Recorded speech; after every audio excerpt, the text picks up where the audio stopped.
दोस्तों कहते हैं कि समय बहुत बलवान होता है। समय में वह ताकत होती है जो रातों रात राजा को रंग और रंग को राजा बना सकती है। दोस्तों आज की कहानी है एक ब्राह्मण की, जिसने अपने पुत्र के भाग्य में लिखे को मिटाने की लाख कोशिश की, मगर हुआ वही जो नियति को मंजूर था। दोस्तों आज की यह कहानी आपको बहुत अच्छी सीख देकर के जाएगी, इसलिए आपसे निवेदन है कि इस कहानी के अंत तक बने रहें। दोस्तों बहुत समय पहले की बात है। काशी नाम की एक सुंदर नगरी से दूर एक महात्मा का आश्रम था। महात्मा जी सभी शास्त्रों और वेदों का ज्ञान रखते थे। उनके चर्चे बहुत दूर दूर तक फैले हुए थे। उनके पास दूर दूर से लोग अपना भाग्य दिखाने के लिए आते थे। महात्मा बहुत ही ज्ञानी थे। जिन लोगों का भी भाग्य देखकर उन्हें बताते, वह बात सच साबित हो जाती थी। किसी का भी भाग्य पढ़कर यह बता देते थे कि उनके भाग्य में क्या लिखा हुआ है। वह महात्मा जी भूत, भविष्य और वर्तमान तीनों कालों का ज्ञान रखते थे। इसी काशी नगर में एक ब्राह्मण रहा करता था। इस ब्राह्मण के यहां काफी समय से कोई संतान नहीं हुई। इस बात से ब्राह्मण बहुत चिंतित रहता। उस ब्राह्मण की पत्नी धर्म और आस्था में बहुत विश्वास करती थी। एक दिन उन्होंने नगर के लोगों से सुना कि नगर से थोड़ी दूर एक आश्रम है। उस आश्रम में एक महात्मा जी रहते हैं, जो किसी का भी भाग्य बता देते हैं कि उसके भाग्य में क्या लिखा हुआ है।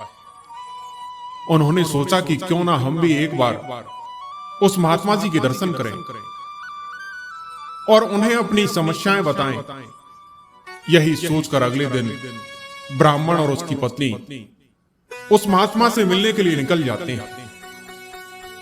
वे दोनों उस महात्मा के आश्रम आकर रोने लग जाते हैं।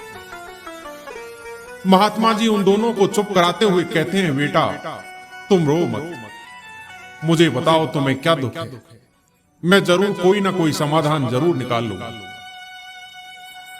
तब ब्राह्मण कहता है कि महाराज हमारे कोई संतान नहीं है। यह दुख हम दोनों को हर दिन अंदर ही अंदर खाए जा रहा है। हमने आपके बारे में बहुत सुना है, इसीलिए हम यह समस्या लेकर आपके पास आए हैं। आप हमारा भाग्य देखकर बताओ कि हमारे जीवन में संतान सुख है या नहीं। उनकी बात सुनकर महात्मा जी कहते हैं, पुत्र तुम चिंता मत करो, मैं तुम्हारी मनोकामना पूरी करने के लिए कुछ उपाय करता हूं। तभी महात्मा पंडित की पत्नी को आश्रम के मंदिर से एक फल लाकर देते हैं और कहते हैं कि इसको आप दोनों पति पत्नी खा लेना, तुम्हें अवश्य संतान की प्राप्ति होगी। उसके बाद ब्राह्मण और उसकी पत्नी महात्मा जी को प्रणाम करके वहां से अपने घर चले जाते हैं। कुछ ही दिनों में पंडित की पत्नी गर्भवती हो जाती है और 1 साल के बाद उस ब्राह्मण के घर एक सुंदर पुत्र का जन्म होता है। पुत्र का जन्म होने पर ब्राह्मण और उसकी पत्नी ने आपस में विचार किया कि महात्मा जी के आशीर्वाद से हमें पुत्र की प्राप्ति हुई है, इसलिए हम उन महात्मा जी को अपने घर बुलाकर उनकी सेवा करें।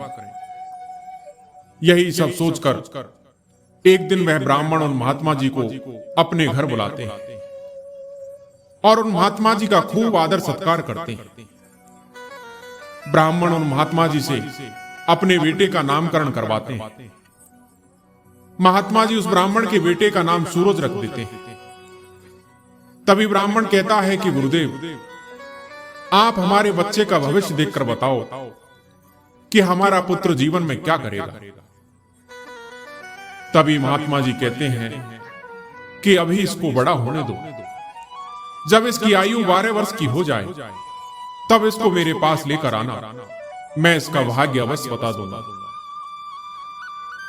इतना कहकर महात्मा जी वहां से अपने आश्रम को चले जाते हैं। धीरे धीरे समय गुजरता गया और वह दिन भी आ गया जब ब्राह्मण का बेटा सूरज 12 वर्ष का हो गया। एक दिन ब्राह्मण अपने बेटे को लेकर उस महात्मा जी के आश्रम जाते हैं तो वह देखते हैं कि वहां लोगों की भीड़ लगी हुई थी।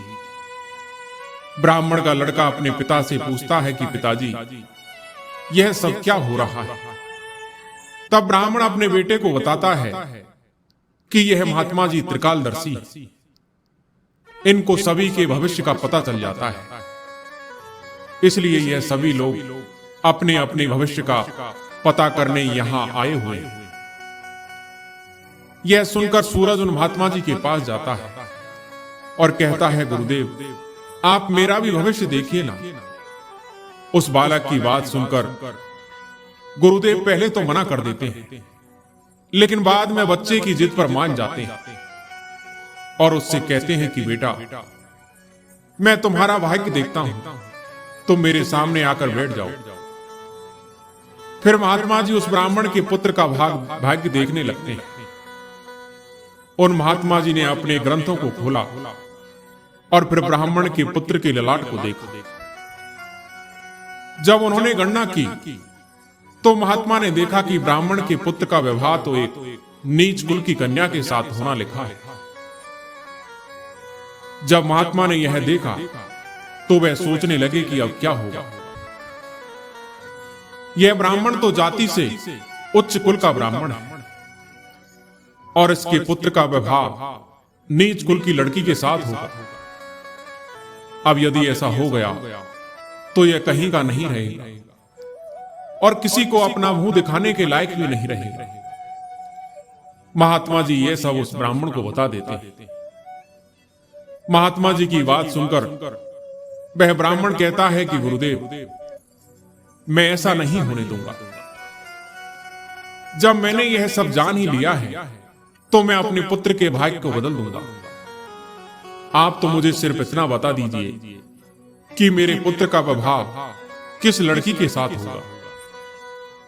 तब उस महात्मा ने कुछ और गहराई से अपने ग्रंथ को देखकर गणना की तो उन्हें पता चला कि कुछ कोस दूर गंगा के किनारे एक मछुआरे का परिवार रहता है और उसके परिवार में अब तक 3 पुत्रियों का जन्म हो चुका है और जो मछुआरे की तीसरे नंबर की कन्या है, जिसकी उम्र मात्र 4 वर्ष की है और जिसका नाम उस मछुआरे ने सौम्या रखा है, तुम्हारे पुत्र का विवाह उसी लड़की से होगा। यही तुम्हारे पुत्र के भाग्य में लिखा है। यह सब सुनकर उस ब्राह्मण ने सोचा कि चाहे कुछ भी हो जाए, मैं अपने पुत्र के भाग्य को बदलकर ही रहूंगा। जब मैंने अपने पुत्र के भाग्य को जान ही लिया है तो मैं इसके भाग्य को बदलकर ही दिखाऊंगा। ब्राह्मण कहता है कि गुरुदेव, मैं भी आज देखता हूं कि भाग्य बड़ा है या मैं बड़ा। तब ब्राह्मण ब्रह्मा जी के लिखे हुए विधान को बदलने के लिए चल देता है और चलते चलते वह ब्राह्मण उस मछुआरे के घर पहुंच जाता है। जब काशी के एक महान पंडित उस मछुआरे के द्वार पर खड़े हैं तो उस मछुआरे ने उस ब्राह्मण का बड़ा आदर सत्कार किया और कहने लगा कि हे ब्राह्मण देव, मुझ गरीब की कुटिया में आप पधारे हैं, यह तो मेरे सौभाग्य की बात है। ब्राह्मण कहने लगा कि हे मछुआरे, मैं किसी उद्देश्य से तुम्हारे पास आया हूं। मैं तुमसे यह जानना चाहता हूं कि तुम्हारे घर में किसी 4 साल की कन्या ने जन्म लिया है। तो मछुआरा कहने लगा कि हाँ महाराज, हमारे घर में एक पुत्री ने जन्म लिया है जिसकी आयु अभी 4 वर्ष की होगी। ब्राह्मण ने कहा कि क्या उसका नाम सौम्या है? तो मछुआरे ने कहा कि हाँ महाराज, उसका नाम सौम्या रखा है। ब्राह्मण बोला कि हे मछुआरे, मेरे गुरु ने मुझे कुछ चमत्कारिक मंत्र दिए। मैं तो इस रास्ते से जा रहा था तो मैंने देखा कि तुम पर बहुत बड़ा संकट आने वाला है और वह संकट तुम्हारी इस 4 साल की पुत्री की वजह से ही आएगा। जब तक तुम्हारी सबसे छोटी पुत्री तुम्हारे घर में रहेगी तब तक तुम्हें पुत्र की भी प्राप्ति नहीं होगी। यदि तुम अपने घर के आंगन में पुत्र खेलता हुआ देखना चाहते हो तो तुम्हें अपनी छोटी पुत्री को अपने घर से दूर भगाना होगा। ब्राह्मण के ऐसे वचनों को सुनकर मछुआरा बोला कि महाराज, वह तो अभी नवजात बालिका है, उसकी उम्र तो 4 वर्ष की है और मैं उसे ऐसी हालत में कहां छोड़ सकता हूं। उस मछुआरे की बात सुनकर वह ब्राह्मण बोला कि मछुआरे, जब मैं तुम्हें तुम्हारा संकट बता सकता हूं तो मैं उसके निदान के लिए तुम्हारी सहायता भी कर सकता हूं। तब वह ब्राह्मण उस मछुआरे से कहता है कि देखो, मेरी कोई पुत्री नहीं है, तुम एक काम करो, तुम अपनी कन्या को मुझे दे दो, मैं इसका पालन पोषण करूंगा और जब यह बड़ी हो जाएगी तो मैं अच्छा सा वर ढूंढकर इसका विवाह भी कर दूंगा। उस ब्राह्मण की बातों पर विश्वास करके वह मछुआरा पुत्र की लालसा में अपनी नवजात पुत्री को उस ब्राह्मण को दे देता है। अब वह ब्राह्मण मन ही मन बहुत खुश होता है और उस छोटी सी कन्या को लेकर वहां से चल देता है।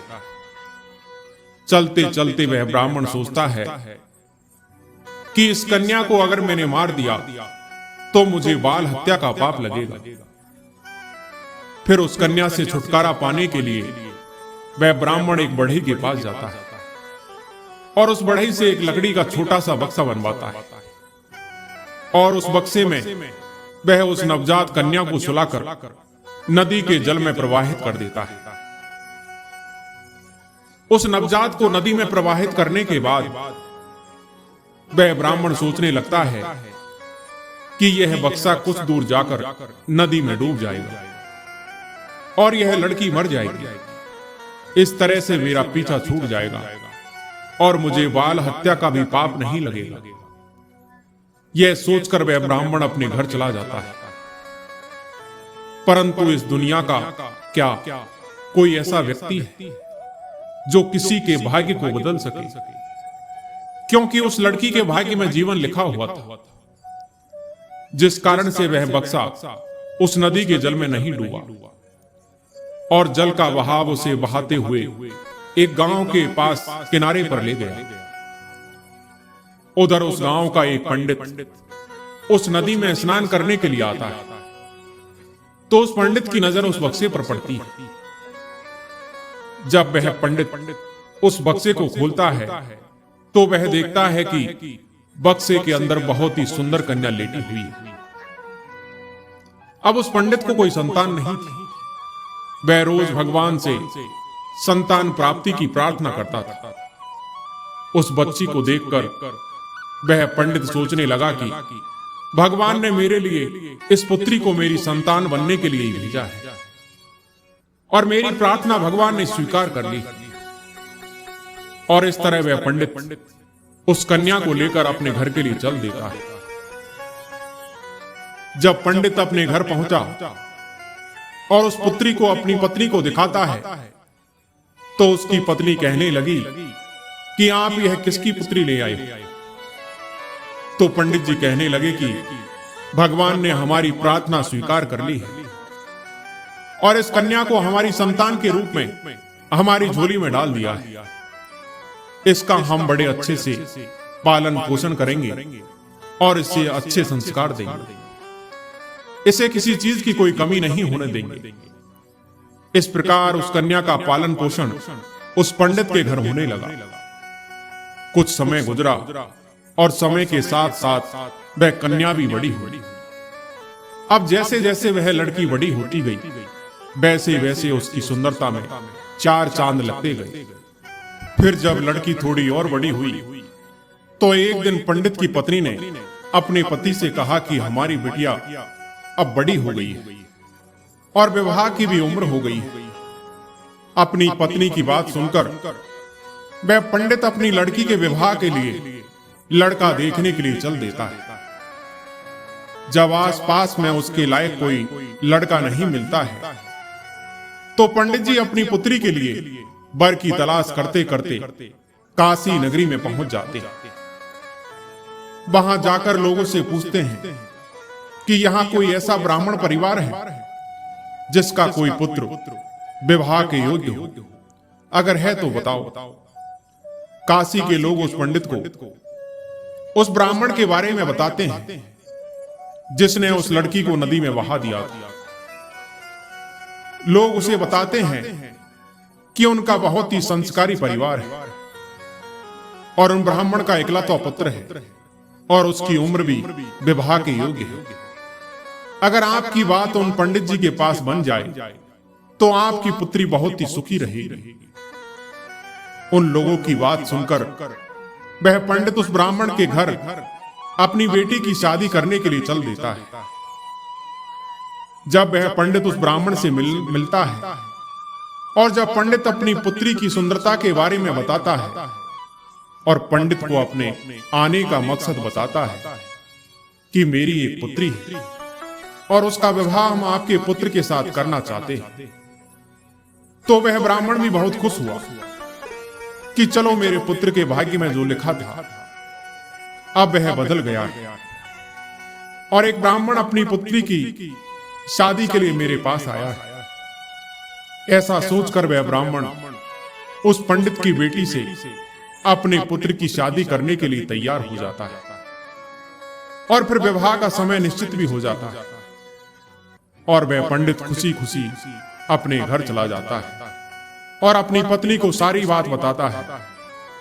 फिर कुछ दिन बाद वह दिन भी आ जाता है जिस दिन पंडित की पुत्री और उस ब्राह्मण के पुत्र की शादी होनी होती है। फिर वह ब्राह्मण अपने पुत्र की बारात लेकर उस पंडित के गांव की तरफ चल देता है। वह ब्राह्मण सोचता हुआ जा रहा था कि मैंने अपने पुत्र का भाग्य बदल दिया है, लेकिन उस ब्राह्मण को पता नहीं था कि विधाता का लिखा कोई नहीं मिटा सकता, उसे तो स्वयं विधाता भी नहीं मिटा सकती। विधाता ने जो लिख दिया वह तो अटल है, जैसा जिसके भाग्य में लिख दिया वैसा तो होकर ही रहता है। चाहे कोई कितना भी जतन कर ले, लेकिन भाग्य का लिखा कोई नहीं मिटा सकता। इस तरह संयोगवश आज वही मछुआरे की कन्या पंडित की पुत्री बनकर उस ब्राह्मण के बेटे के साथ विवाह करने के लिए तैयार हो रही है, जिसे उस ब्राह्मण ने पानी में बहा दिया था। फिर उस लड़की का विवाह उस पंडित के बेटे के साथ हो जाता है और इस तरह वह कन्या विवाह करके ब्राह्मण के घर में आ जाती है। अब पंडित की पुत्री भी सुंदर सा पति पाकर खुशी थी और वह ब्राह्मण इस बात से खुश था कि मैंने अपने पुत्र का भाग्य बदल दिया है। फिर एक दिन किसी कार्य से उस ब्राह्मण के पुत्र को काशी से कुछ दिनों के लिए बाहर जाना पड़ता है। एक दिन वह ब्राह्मण अपने बेटे की बहू को लेकर उस महात्मा जी के आश्रम जाते हैं। वहां पहुंचकर गुरुदेव को प्रणाम करते हैं और बताते हैं कि गुरुदेव, मैंने विधि के विधान को बदल दिया है। यह सुनकर गुरुदेव हंसने लगते हैं। वह ब्राह्मण गुरुदेव को हंसता हुआ देखकर पूछते हैं कि गुरुदेव, आप हंस क्यों रहे हो? तब महात्मा जी उस ब्राह्मण को बताते हैं कि यह वही मछुआरे की लड़की है जिसको तुमने नदी में बहा दिया था। यह सुनकर ब्राह्मण को पसीना छूटने लगा। उसने सोचा कि यह तो वही मछुआरे की लड़की है जिसे मैंने मरने के लिए नदी में प्रवाहित कर दिया था। फिर यह मेरे घर में मेरी पुत्र वधू बनकर कैसे आ गई? उसने सौम्या से पूछा कि पुत्री, तुम अपने पिता की इकलौती पुत्री हो ना? वह बोली कि मेरे असली माता पिता तो बड़े दुष्ट थे। उन्होंने मुझे 4 वर्ष की अवस्था में ही नदी में प्रवाहित कर दिया था और जो मेरे नए माता पिता हैं, उन्होंने मुझे नया जीवन दान दिया है। जिस दिन से मुझे नया जीवन मिला है तब से यही मेरे माता पिता है। जब ब्राह्मण ने यह साबित कर लिया कि यह वही मछुआरे की लड़की है, तो उस ब्राह्मण ने उससे निजात पाने के लिए एक युक्ति निकाली और अपने बेटे की बहू से बोला कि बेटी, तुम पहली संतान में पुत्र पाना चाहती हो तो तुम्हें मेरे साथ गंगा के तट पर चलना होगा। इस पर वह लड़की गंगा तट पर चलने को तैयार हो जाती है। जब ससुर और पुत्र वधू गंगा के किनारे पर पहुंचते हैं तो उस ब्राह्मण ने अपनी पुत्र वधू के हाथ से एक अंगूठी निकाली और उस अंगूठी को दिखाते हुए गंगा में फेंक दिया और उससे कहा कि बेटी, जिस दिन तुम्हें यह अंगूठी मिल जाए उसी दिन तुम अपने घर आ सकती हो। यह अंगूठी नहीं मिली और तुम अपने पिता के घर पहुंच गई या मेरे घर पर आ गई तो तुम अपने पति को हमेशा के लिए खो दोगी। इसलिए कहीं नहीं जाना जब तक यह अंगूठी तुम्हें ना मिल जाए। यदि तुम मेरे वचनों को मानोगी तो तुम्हें अवश्य पुत्र की प्राप्ति होगी और तुम्हारा भाग्य भी जाग उठेगा। ऐसा कहकर वह ब्राह्मण उसको गंगा के किनारे पर छोड़कर वापस अपने घर को लौट आया। अब सौम्या ने काफी प्रयास किया लेकिन उसे वह अंगूठी नहीं मिली। जब अंगूठी नहीं मिली तो वह बेचारी वहां से एक रास्ते की तरफ चल दी, क्योंकि ना तो वह अपने पिता के घर जा सकती थी और ना ही अपने पति के घर जा सकती थी। फिर चलते चलते जब वह आगे बढ़ी तो सामने से एक ठाकुर साहब का परिवार आता हुआ दिखाई दिया जो अपने गांव की तरफ जा रहा था। जब उन लोगों ने उस अकेली लड़की को देखा तो वे कहने लगे कि बेटी, इस जंगल में तुम अकेली क्यों घूम रही हो? यहां तो बहुत ही खतरनाक जानवर रहते हैं। सौम्या बोली कि क्या बताऊं, मैं विपत्ति की मारी हूं और मेरा इस दुनिया में कोई नहीं है। तो वह ठाकुर साहब बोले कि बेटी, अगर तुम चाहो तो हमारे साथ चल सकती हो। जब उसने यह सुना तो सौम्या सहज ही उनके साथ चलने के लिए तैयार हो गई। इस तरह सौम्या को ठाकुर साहब ने अपने घर खाना बनाने के लिए रख लिया। दोस्तों, ये जो ठाकुर साहब है ये उस ब्राह्मण का बहुत ही घनिष्ठ मित्र था। अब इधर कुछ दिन बाद जब ब्राह्मण का लड़का अपने घर लौटा और उसने अपने पिताजी से अपनी पत्नी के बारे में पूछा तो ब्राह्मण ने उसे झूठ बता दिया कि गंगा स्नान करते समय तुम्हारी पत्नी डूबकर मर गई। जब ब्राह्मण के लड़के ने यह सुना तो उसे काफी दुख हुआ। उधर जिस नगर में वे ठाकुर साहब रहते थे उसी नगर का एक पंडित अपनी लड़की का रिश्ता लेकर इस ब्राह्मण के घर पहुंच गया। उस पंडित ने ब्राह्मण से जब अपनी पुत्री के विवाह के लिए प्रस्ताव रखा तो पंडित ने उस ब्राह्मण से कहा कि महाराज, मेरी एक सुंदर कन्या है, मैं अपनी कन्या का विवाह आपके पुत्र से करना चाहता हूं। उस पंडित की बात सुनकर ब्राह्मण बोला कि हम अपने पुत्र के साथ तुम्हारी पुत्री का विवाह तो कर लेंगे, लेकिन विवाह से पहले हम तुम्हारी पुत्री को देखेंगे और उसके बाद ही विवाह करेंगे। क्योंकि उस ब्राह्मण को डर था कि कहीं यह वही मछुआरे की पुत्री ना हो, कहीं वही लड़की विवाह ना कर ले जो हमारे लड़के के भाग्य में लिखी है। पंडित उस ब्राह्मण की शर्त मानने के लिए तैयार हो गया और अपने घर को लौट आया। दोस्तों, उस ब्राह्मण ने अपने पुत्र के भाग्य में लिखे को मिटाने का भरकस प्रयास किया, लेकिन नियति का खेल तो अटल है। उसके लिखे को कौन मिटा पाया है? जैसा उसके पुत्र के नसीब में लिखा हुआ था सब वैसा ही हो रहा था, सब उसी की तैयारी हो रही थी। अब आगे ये हुआ कि वह ब्राह्मण अपने पुत्र के लिए लड़की देखने के लिए अपने पुत्र को साथ लेकर उस पंडित के गांव की तरफ चल देता है। उधर जो अंगूठी उस ब्राह्मण ने गंगा में फेंकी थी उसे एक मछली निगल गई थी। एक दिन किसी मछुआरे ने गंगा में जाल फेंका तो उसे वही मछली मिली जो अंगूठी निगल गई थी। उस जाल में वह फंस गई। वह मछुआरा उस पकड़ी हुई मछली को बेचने के लिए वहीं पहुंच गया जहां वह ठाकुर साहब का परिवार रहता था। उस ठाकुर साहब को मछली खाना बहुत ही पसंद था, इसलिए उसने उस मछुआरे से मछली खरीद ली और उस मछली को ले जाकर सौम्या को दिया और उससे कहा कि बेटी, क्या तुम मेरे लिए मछली पका दोगी? तो सौम्या ने कहा कि मैं मछली तो नहीं खाती, लेकिन आपके लिए जरूर बना दूंगी। इस प्रकार वह मछली लेकर रसोई में काटने लगी। जब सौम्या ने उस मछली को काटा तो उसके पेट से एक अंगूठी निकलकर जमीन पर गिर पड़ी। जब सौम्या ने उस अंगूठी को देखा तो वह पहचान गई और अंगूठी पाकर बहुत खुश हुई। उधर वह ब्राह्मण अपने पुत्र को लेकर पंडित के गांव में पहुंचा और अपने बेटे से कहने लगा कि पुत्र, इस गांव में हमारे घनिष्ठ मित्र रहते हैं, पहले हम उनके पास चलते हैं, उसके बाद हम तुम्हारे लिए लड़की देखने पंडित जी के घर जाएंगे। ब्राह्मण के बेटे ने कहा कि पिताजी, जो आपका अच्छा लगे वैसा ही कीजिए। फिर वे दोनों ठाकुर साहब के घर पहुंचे। ठाकुर साहब ने उनका आदर सत्कार किया। ठाकुर साहब ने सौम्या को आवाज दी कि बेटी, हमारे मित्र आए हैं, उनके लिए नाश्ता पानी का इंतजाम करो। जब सौम्या पानी लेकर आई तो उसने उस ब्राह्मण को देखा और उस ब्राह्मण ने सौम्या को देखा। अब ब्राह्मण का पुत्र भी अपनी पत्नी को पहचान चुका था। वह कहने लगा कि पिताजी, आपने मुझसे झूठ क्यों बोला कि सौम्या मर गई?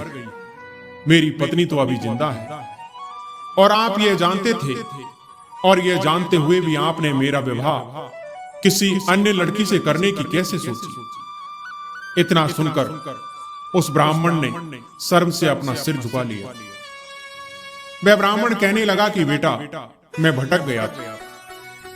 मैं विधाता के लेखे को बदलने के प्रयास में इतना नीच कर्म कर बैठा कि मैं किसी के सामने अपना मुंह दिखाने के लायक नहीं रहा। मैंने तेरे भाग्य को बदलने की लाख कोशिश की, लेकिन हुआ वही जो तेरे भाग्य में लिखा था। इतना कहकर वह ब्राह्मण अपनी पुत्र वधू से अपने किए की माफी मांगने लगा। उसने उसे माफ कर दिया और ब्राह्मण अपनी पुत्र वधू को आदर सत्कार से अपने बेटे के साथ घर ले गए और दोनों को हमेशा साथ रहने का आशीर्वाद दिया। कुछ दिनों के बाद ब्राह्मण महात्मा जी से मिलने के लिए उनके आश्रम में पहुंचा। वह ब्राह्मण महात्मा जी के पैरों में गिर गया और बोला, गुरुदेव, मैं हार गया। महात्मा जी ने ब्राह्मण को उठाया और कहा कि पुत्र, विधि के विधान को कोई नहीं बदल सकता। भाग्य में जो लिखा होता है वह होकर ही रहता है। दोस्तों, मुझे सुनने के लिए शुक्रिया। आज की कहानी यहीं समाप्त होती है। मैं उम्मीद करता हूं कि ये कहानी आपको जरूर पसंद आई होगी। कहानी पसंद आई हो तो हमारे वीडियो को लाइक और सब्सक्राइब जरूर करें। धन्यवाद।